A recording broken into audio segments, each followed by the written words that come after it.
Um, we've seen for the past few years that police, particularly in Montreal, stop people of color and Indigenous people far more frequently than they stop white people. Have any measures been put in place, or what measures have been put in place to make sure that communities like this, racialized communities, people of color, Indigenous people, Black people, aren't disproportionately affected by the curfew? The curfew applies to everyone the same. So if you are walking on the street between 8 p.m. and 5 a.m., you can be intercepted by a police officer. This applies to everyone indifferently. So you can expect to be intercepted if you are walking or driving between 8 p.m. and 5 a.m. And that's why you should have the proof or the explanation why you are circulating in order to be able to prove that you have a legitimate reason to be outside of your home between 8 p.m. and 5 a.m.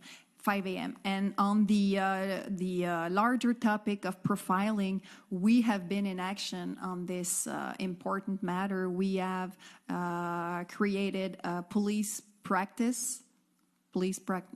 policière, which was included in the guide of police practices last summer.